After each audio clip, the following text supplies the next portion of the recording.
everyone, welcome to another video. I apologize that there has been a delay with making videos. I've been rather busy these past 4 months, and not only that, but there's been the holidays and tons of different things going on within my state of California as well. We had a couple of fires where I was, and a unfortunate, tragic shooting also happened. So there's just been a lot of just kind of overwhelmingly crazy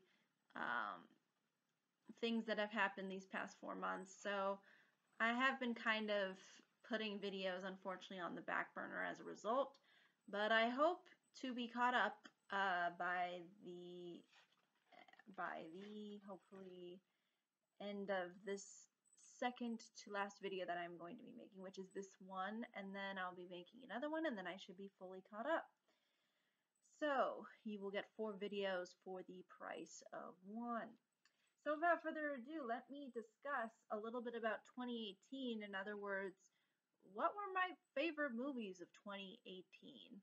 Well, I obviously wasn't able to see all of the films that came out this past year. There were a lot that did not appeal to me whatsoever. There were some that I thought somewhat appealing, but not, I think, even worth putting the theater money into going and seeing. And there were some ones that I thought knocked it out of the park and I thought were pretty entertaining and engaging to watch. So I'm going to list these out in no particular order today, because I don't really like doing the top 10 movies or whatever. I just kind of like showing the different movies that I found enjoyable within the year, and not really necessarily ranking them, because I feel like there's just so much variety with the movies that I see at least within the year, that to put one on top of the other, I feel is just kind of, it just doesn't serve, I think, the same purpose as or as good enough of a purpose, because again, all these movies are fairly different from one another, and I think they all stand out in their own unique and special way, and I can't really say that one is better than the other. So without further ado, let me start off with a sequel. There's actually a couple of sequels, a fair amount of sequels on my list, which is surprising because I usually don't really care for sequels, but this year brought out a lot of really good sequels, and for some reason they just seemed to appeal to me. First one I wanted to briefly touch upon is Creed 2. Now, if you've not seen the first Creed movie, basically Creed, the first movie, was about Apollo Creed within the Rocky franchise, his son, Adonis Creed, and sort of his journey to becoming a boxer. So if you've seen the first movie, you kind of already know what I'm talking about, with him kind of discovering his passion for boxing and wanting to pursue boxing as a career path instead of the path that he kind of got himself into through his stepmother's sort of influence. And the second movie sort of takes that initial startup of him becoming a boxer and making the story a little bit more grandiose. And this storyline in particular follows not only his struggles with being sort of at the top of his kind of prime as far as his boxing career is concerned, but also his greatest kind of challenge, which is facing a boxer whose father killed his father, the main character, Adonis's father, Apollo Creed, in the boxing ring. So if you've seen all of the other Rocky movies, you'll know what I'm talking about.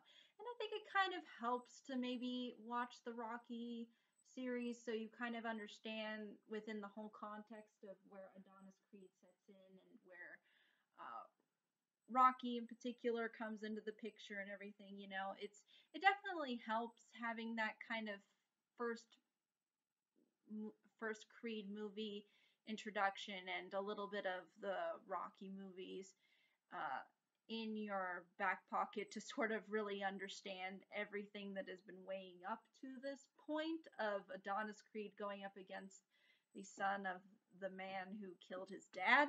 So yeah, it's kind of, there's just a lot of weight with that kind of a storyline. So it definitely helps having a little bit of context to it. Um, and I think what really stood out with this movie was just the relatable characters, and I really enjoyed Rocky's relationship with Adonis. I thought it was so relatable, so down to earth, so pleasant. And I like the relationship Adonis has with his girlfriend, who eventually becomes his wife in this movie, um, or fiance, I guess. I don't think they really do a ceremony per se yet within this movie. But there's just it's just nice kind of having these kinds of characters that are not so like larger than life, so to speak. Like how a lot of the times sports movies make these athletes seem like they're, like these kinds of gods who can do anything. I like how it really Creed, at least the Creed series, has really brought the athlete down to a more humanized level to where they're just like the average person, and you see their struggles and their insecurities and their shortcomings, and it's nice to see that within this movie there is not only a kind of continuation of the story, but also sort of like a kind of conclusion as well. And you sort of see how Rocky kind of gets a little bit of closure within this film as well, and um, how Adonis kind of tries moving on from the past that his father sort of left behind for him. There's just a lot of weight within this film, and I really hope they don't make another movie because this is the perfect way to end Creed. Just Creed 2. This is the way you end this series that you've developed. I honestly think they couldn't go any further with it, and there's a lot of hope and sadness, but it combines so many different emotions. But it's definitely, I think, worth a watch. I think a lot of people really enjoyed this movie, and I can definitely see why, because it, I think, brings out a lot of um, aspects that are uh, just inspiring and uplifting and also tragic. And again, it just brings out the best and the most saddest aspects of people's lives. And I think it's beautifully woven together in a very nice, well put together sequel. So good job, Creed 2. You did an awesome job. Wreck It Ralph 2. Oh man, I just realized I put so many sequels. So many sequels on this list. Everything's like a continuation of something.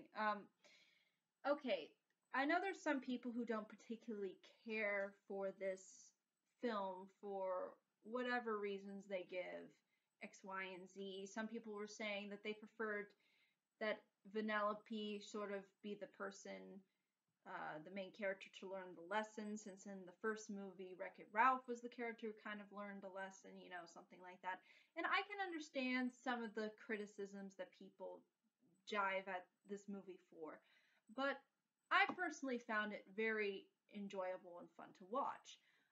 I liked the creativity behind the internet. I like how the character Wreck-It Ralph and his friend Vanellope from the first movie. And again, it really does help if you see the first movie to kind of a little bit understand the context and the friendship of um, the main character Wreck-It Ralph and his friend Vanellope. But these two go on an adventure through the internet. So, you know how gaming back in the 90s was mostly like going to arcades and just having a grand old time? Well, now most people just go online and play video games and play all all different kinds of stuff and buy all different kinds of stuff. And I like all of the tie-ins that they did with the internet and how it's this big, ginormous thing that's sort of kind of uncontrollable within it of itself. And there was a lot of little colorful characters that they added in within the film that make the movie all the more, I think, engaging and enjoyable to watch. Um, I sort of liked that they had the continuation of Vanellope and Wreck-It Ralph's friendship and sort of the struggle with that friendship as Vanellope ventures out into the internet and discovers new things and discovers new interests and um, sort of you see the struggle Ralph has in trying to maintain the friendship between him and Vanellope, and I think it's a sweet little wholesome message to send to kids, and understanding that sometimes with friendships you have to kind of let people just ultimately do their own thing, and just they are a part of your lives, but at the same time you have to realize that you have to make your own life and make your own kind of journey through the world. And I think that's ultimately a good message to send and not necessarily a bad one. And I kind of liked how it kind of branched out from the traditional Disney formula, which was sort of what was kind of presented within the first movie, how the messaging was more about, it's okay to be different, and it's sometimes good to embrace who you are as a person and blah blah blah. And those that kind of messaging I think we've seen a lot, and it's nice that this one kind of takes that messaging and makes it a little bit different. Could there have been points where it could have been executed better as far as the way, as far as presenting maybe that message? Yeah, I can definitely see that argument, but I think overall it's a very enjoyable, upbeat, and friendly sequel that I think is worth the watch if you liked the first movie and thought it was engaging, then I'm sure you'll find some enjoyment with the second film as well. But I can understand if some people feel like that the messaging maybe should have been directed more at Vanellope trying to learn something as opposed to Wreck-It Ralph being the one who always has to learn something. I can understand that getting tiresome, but at the same time, I kind of liked how they branched out as far as the lesson was and didn't make it so kind of more. I felt the messaging was less formulaic than what I've seen from other more recent Disney films. So, good job on you, Wreck-It Ralph 2. But I think that's really all I can say about this movie without really giving too much away. I think just going in knowing that it's about these two characters who go into the internet and have this friendship that's already kind of been established within the first film. And again, it helps if you definitely see the first film. So if you haven't seen the first Wreck-It Ralph, check that out, and then you can see whether or not you want to see the second one. And I did see the second one, found it very enjoyable. Third movie. Oh man, I just realized I put pretty much all of the movies that I've listed here are a sequel. I don't know why, but I guess sequels won it out this year for me. Um, the third movie I wanted to mention briefly is The Equalizer 2. And again, I think this is a great follow-up to the first Equalizer. Some people may prefer the original Equalizer. And again, I think there's certain things about the first Equalizer that I do enjoy more than with the follow-up, the sequel. But again, there's still things that I like about the sequel that I didn't really necessarily care for in the first movie. So, to give you context, Denzel Washington is the main character in this movie, or the main actor in this movie. And his character is basically embrace having some new challenges put in front of him that are unique to what he faced within the first movie.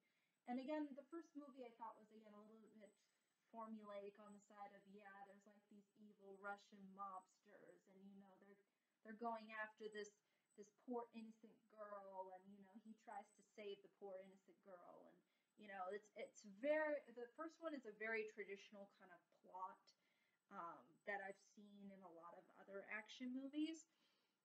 So it was kind of refreshing to see this kind of a movie where the plot is kind of a little bit more convoluted and just uh, a little bit more complicated, I guess I would say, than within the first movie. So that's what I found very fascinating too. And I kind of liked too how in the second movie there's a little bit more closure with Denzel Washington's character, because you'll see within the first film how he's kind of depressed from his wife sort of passing away, and how he's never going to be the same person again. But then at the same time, you see within the second film towards the end how he kind of finds peace with that. Um, Especially when you see it in the context of where he is, you'll sort of see what I mean by that. So again, there's just a lot of not only great intense action scenes, there's a lot of intimate scenes with Denzel Washington and these other characters that are involved within the movie, and you sort of see the level of intensity that is involved with what he has to ultimately deal with. And uh, overall, it's nice to again see him as just being this sort of more down to earth type hero who's just trying to help people and trying to be an ultimately a good person, and who just happens to be somebody who knows maybe more than the average person because of maybe his past sort of career that he had. And again, this sort of is a little bit better explained and has a little bit better context if you see the first movie. So again, please see the first Equalizer before you end up seeing the second one, so you'll get a better understanding of everything. So, and then you could ultimately make the ultimate conclusion if you think the first one was better or if the second one was better. But I personally liked the sequel as much as I did the first film. So I think they're on equal grounds. It's just I find some aspects of the Equalizer, like from the second one, being more interesting, like the plot, and I find the action sequences maybe from the first film maybe to be a bit more interesting and more grounded. But again, at the same time, there's good and bad to I think take from both films, and at the same time, there's still a lot of overall enjoyment that you can get out of it, especially if you like these action type thriller movies. Um, so that's that movie. Mary Poppins Returns, another sequel. Um, there's been some critics who've been again railing this movie for whatever reason, and I think this has to do a lot with the fact that Disney is rehashing a lot of their old stuff. Now, if you want to rehash the old stuff, I'm not against that. It's just the way you go about it that's different. This movie, I think, did it perfectly right as far as how you should do a Disney type sequel. And all of these other things that Disney's been putting out, it's pretty much a complete rehash of everything that we've already seen. Even from the trailers, like literally the trailers, you can just see it's the exact same thing except it's CG'd, or they just slap it all together and say, yeah, we brought something original, but then never really do anything original with the material. This is actually original. There's original songs, there's original characters, there's an original story, but it's all woven in with the Mary Poppins character and Mary Poppins type storyline, which is, I think, how you should do a Disney sequel or a Disney follow-up or a Disney reimagining of something. You take the aspects of the original that made it memorable and magical, and you try to encapsulate those wonderful aspects. And I think the sequel does it in a very profound and good way. Is it as good as the original Mary Poppins movie? No. And it doesn't have to be. I think we really need to really need to take a step back a little and realize that, certain things aren't going to be like how they were before. Movies are not the same as how they were before. Entertainment, music isn't the same as it was before, and it's never going to be like how it was before. That's just not how the world operates. And we can't expect everything to be exactly how it was. We can't expect that from anything. And I think that's something that's very important to emphasize. We can't put on our nostalgic goggles the other way, too. You know what I mean? We can't just constantly be yearning for the original Mary Poppins or the original Aladdin, But when it comes to execution, you know, it's all about in how you present the material and if you're trying to bring something new to the table. And this film really does try to bring in something new to the table. Now, the songs are definitely not as catchy as the original. The story is not as compelling as the original, but it brings about everything else. There is a lot of fun with this movie. There's a lot of magic. There's a lot of sad sad moments thrown in there. There's a lot of weight and still meaning to the story, and I don't think that just because it's not as good as the original story doesn't mean it doesn't need to exist. You know what I mean? It can still have a place and a purpose and bring people to enjoy the magic uh, and the wisdom behind Mary Poppins as well. So again, I think that that's very important to understand and why I personally enjoyed this movie. Yes, the songs are not as catchy, but they are original, and even there were parts within the songs that were very uh, hummable and memorable. It's not this on the same level as the original, but again, I don't think it has to be. It just has to try to capture the essence of what it is that it's trying to capture while trying to bring something new to the table. And it still brings all these like enjoyable creative aspects to it, like them going into a vase. Like how creative and bizarre and cool is that? Like who thought of that? That's genius, just these like simple things of just thinking out of the box and being creative and just bringing out this art. It's just it's fascinating. It's brilliant. It's like we shouldn't be just throw away this movie just because it's not on the level of the original film. And I don't feel that's fair. I feel like we should judge films based on what they are. And the fact that it was trying to do something original, trying to bring something new to the table, bringing its own songs, bringing its own creativity, bringing its own magic, you know, that's what I think Disney sequels should do. And that's what we should be encouraging Disney sequels to do and encouraging Disney remakes to do. Bring something new to the table, but still capture the essence and the joy and the meaning behind the original story. That's that's all that I'm asking for. And the fact that I was able to finally see it this time, instead of unlike all of these other BS that they've been making, that's just all complete remakes, like complete frame to frame remake. Nothing new, nothing original, nothing creative at all. Just taking all old rehashed material and just throwing it on there and claiming that it's somehow new. Just and seeing this is just a breath of fresh air. Thank you, Disney.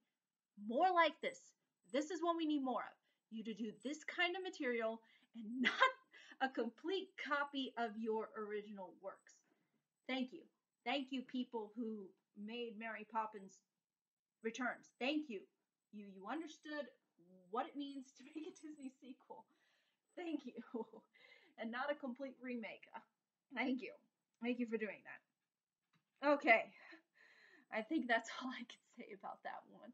Um, for more context with the story, it involves the children of the two children It involves the children of the boy of the first movie.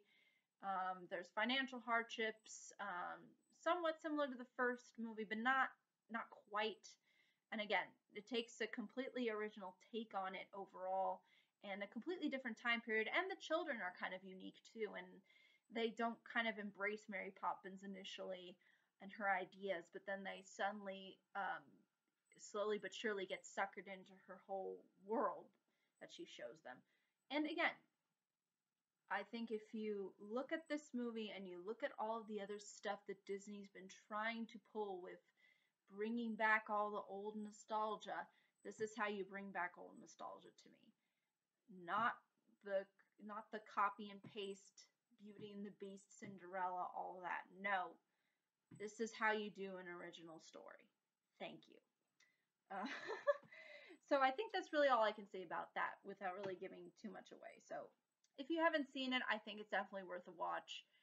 I know there's some people who've complaining that, again, it's not as good as the original. Yes, I understand it's not as good as the original, but we should be, I think, encouraging this kind of thinking among Disney so that they can make more films like this that focus on trying to do more original material and original ideas instead of rehashing the same stuff we've seen over and over again. Okay, Deadpool 2. Yes, this is one of my favorites. I loved the comedy, I loved the characters, I loved the story. Everything about this movie was top notch. The humor was fantastic, on par with the first movie. Everything else I thought hit it out of the park. Deadpool is so relatable as a character. I love the way they show his struggles, and I like how he interacts with all the other characters, and I like how there's this sort of more bigger message about family, and at the same time, it deals with things in the most raunchy and unconservative, un-PC way possible. And it's so nice and refreshing to see these kinds of movies because they're not done that often because, we live in such a very politically correct world that we can't say or do fun stuff. And Deadpool is fun stuff. Please do more of these kinds of movies, Hollywood. Please. Please. I'm tired of seeing all of this depressing, dark, melodramatic schlock. Give me more Deadpool. I would love to see more comedy, more laughs, more people not taking life so seriously. Please. This is how you do it. This is how you do it. Oh man. And it's another sequel. I feel like so out of my element that I'm enjoying all these sequels, but this is how you do it. This is how you do it. And more context to the story. Again, it would be better if you see the first Deadpool and then you can understand the second Deadpool better. So yeah, just FYI, there's a lot of different things that happen, but mainly it's about him trying to help this kid, who initially he doesn't really want to help, but ends up kind of realizing he should help in the end. So again, don't want to give too much away on that one. Last one, Mission Impossible Fallout. Another great action thrill ride. Yes. And again, I don't think this one is as good as some of the other more recent Mission Impossible movies that have come out. But at the same time, there's still a lot of creativity. There's still a lot of interesting aspects to the story, from the characters to the plot lines to the decisions that the characters have to make, in particular the main character. So it's definitely worth the watch if you enjoy that kind of film and if you enjoy these kinds of more practical stunts, which I think is great that Tom Cruise, even within his ripe old 50s something age, can still do. And I believe he's approaching his, I think he's in his 50s at least now. But yeah, he's been around for a long time, and the fact that he can still do this stuff is amazing, and I think it's definitely worth the watch if you enjoy a great action thrill ride with still a lot of depth and a lot of interesting moments and a lot of choices that characters are put into. And and you get to see the kinds of difficult decisions they have to make in that process. So, great watch, great action movie. Definitely one of the better movies that I've seen this year. And last but certainly not least, Bohemian Rhapsody. Wow, when it comes to biopics and when it comes to music, this is probably one of the best that I have seen. The guy who plays Freddie Mercury does, I think, an amazing job. I think the story overall is great, and it's good that they got, I think, some of the band members to kind of participate in making the movie and sort of kind of consulting on the movie. Um, to kind of make it about Queen and not just about Freddie Mercury himself, although Freddie Mercury is a pretty main focus within the movie. I liked how they touched upon his sexuality but didn't make it the major premise within the film. I like how they sort of acknowledge the different struggles that the band members had with each other, and how Freddie was kind of his own person and sort of kind of separated from the band at times. And I kind of liked how the struggles within his life and the struggles that he had with the band ended up overlapping with each other, and ultimately how in the end it ended up bringing them sort of back together. Um, and I thought the way that they presented all of the events that kind of happened within his life were well done. And you're not going to get again a full picture of Freddie Mercury's life because they don't really make the Freddie Mercury again the major focus. They make more of the band Queen the focus because it's mostly about the band's journey and Freddie Mercury within that setting, and not necessarily Freddie Mercury outside of that setting. They kind of have some scenes where he's with his family, but most of the time he's with the band and he's within that professional environment. Um, so I think a very refreshing take on things. It's definitely been nominated for a lot of stuff. I heard the critics were kind of uppity about it for a variety of reasons, but I think one of the reasons is like some director was accused of doing something, like I guess the director of the movie or somebody was accused of doing something bad.